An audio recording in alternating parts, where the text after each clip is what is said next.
Cut mark না, safe margin নিয়ে যদি ডিসকাস করি, আমাদের বেশ কিছু ক্রাইটেরিয়া দেখা লাগবে। প্রথম যে ক্রাইটেরিয়াটা, আমাদের কোয়েশ্চেন অ্যানালাইসিস, কোয়েশ্চেনটা কেমন ছিল, সহজ, স্ট্যান্ডার্ডটা কি কঠিন।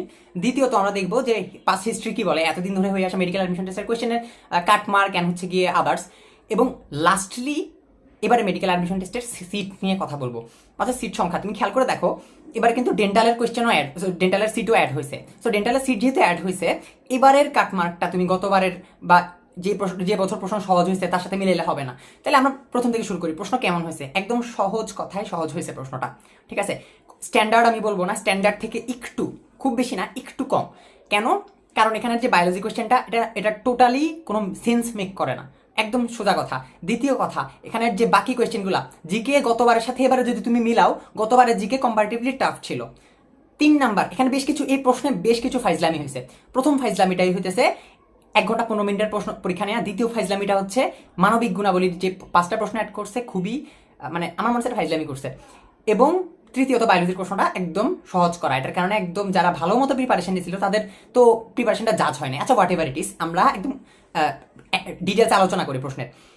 এখন দেখো, কেমিস্ট্রি প্রশ্ন বা ফিজিক্স প্রশ্ন যদি আসি, না আমি বলবো না যে খুব বেশি সহজ হয়েছে, একটু মোটামুটি 2-3টা প্রশ্ন আমি দেখলাম যে হচ্ছে একটু ট্রিকি ছিল, ঠিক আছে। সো এইগুলো আমি বলবো না খুব সহজ হয়েছে। বাট বায়োলজি, জিকে, মানবিক গুণাবলী তো বাদে দিলাম।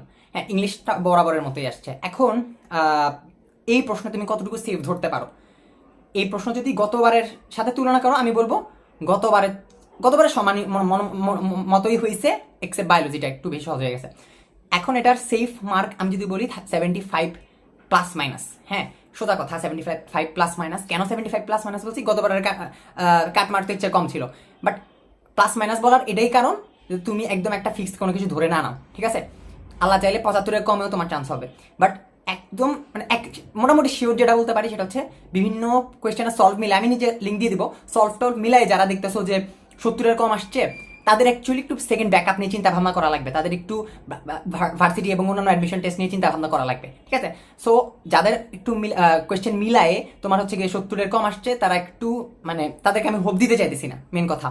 আর যাদের 70-এর বেশি আসছে, তার 75-এর কাছাকাছি আসছে বা 75 থেকে বেশি আসছে, তারা মোটামুটি সেফ বলতে পারি এটা, ঠিক আছে। তুমি এখন দেখবা অনেকে বলতেছে কাটমার্ক 80+। ভাই, মেডিকেল অ্যাডমিশন টেস্টের সবচেয়ে সহজ প্রশ্ন যেবার আসছে, আবার একবার মেডিকেল অ্যাডমিশন টেস্টের প্রশ্ন লিকও হয়েছে, ঠিক আছে।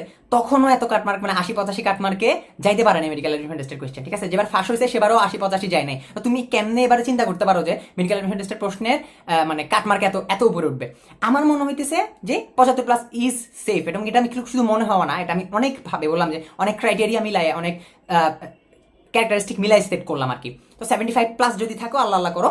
এখন তোমার দায়িত্ব কি, মানে কাজ কি? কালকে যারা ডিউ অ্যাডমিশন টেস্ট দিবা, আল্লাহর ওয়াস্তে একটু সুন্দর মতো রিভিশন দিতে থাকো। ডিউতে যে রিটেন আসে, রিটেনের জন্য বোর্ডের এমসিকিউগুলো, সরি বোর্ডের সিকিউগুলো দেখতে থাকো, টেস্ট পেপারগুলো দেখতে থাকো। আর তো বায়োলজি এমসিকিউ তোমাকে আটকাতে পারবে না, ডিউ তো জীবন আটকাতে পারবে না। ডিউর প্রশ্ন খুবই সহজ হয়, একটু বোটানিটা ভালো মতো দেখবা। আর হইতেছে এটা পরে কি করবো অ্যাকচুয়ালি, এই 2 দিন ধরে কি করবো? যারা অন্যান্য অ্যাডমিশন টেস্ট দিবা তারা তো ওটার প্রিপারেশন নিবাই। যারা হইতেছে গিয়ে মানে কিছুই দিবা না, ধরো এটাই তোমার হচ্ছে লাস্ট, তুমি এই 2 দিন মানে সবচেয়ে বেশি দোয়া নিবা বা সবচেয়ে বেশি দোয়া করতে থাকবা। কেন ভাই? অ্যাডমিশন টেস্ট দিয়ে আসছো, এটা তোমার দায়িত্ব, মানে তোমার দায়িত্ব যেটা ছিল পরীক্ষা দিয়ে আসা, প্রিপারেশন নেওয়া, এতটুকু হয়েছে। চান্স পাওয়ার পুরো দায়িত্বটা হচ্ছে কি আল্লাহর হাতে। এবার তোমার কাজ এই 2 দিন ধরে আল্লাহকে রাজি করানো, ঠিক আছে। সো ডেফিনেটলি এই ভিডিওটা দেখার পর থেকে তোমার যদি এতক্ষণ ধরে টেনশন হইতেছে, আমি বলার পরও টেনশন যে কমবে এমন না, টেনশন হইতে থাকবে, বুক ধুকবুক করবে, আমার নিজের হইতেছে অনেক ধুকবুক করতেছিল। সো যেটা বলতেছি আর কি। আর দ্বিতীয় কথা ভাই, অন্যান্য প্রিপারেশনকে কীভাবে নিব, মাইন্ডসেট কীভাবে সেট করবো। প্রথম কথা ভাই, যদি চান্স হয়ে যায় তাহলে তো ভালোই, আর যদি না হয় তখন ব্যাকআপটা এখন থেকে নিয়ে রাখা বেটার না? আমি কি নিজে কি করছিলাম ভাই, আমার অ্যাডমিশন টেস্টের পরীক্ষাটা খারাপ হয়নি, ভালো হয়েছে, পরের দিন আমি ইঞ্জিনিয়ারিং প্রিপারেশন নেওয়া শুরু করছি। এটা কি এটার জন্য যে হচ্ছে গিয়ে মানে নিজেকে লো ফিল করাইছি? ডেফিনেটলি না। আমি চিন্তা করছি হইলে হয়েছে, না হলে তো ব্যাকআপ লাগবে।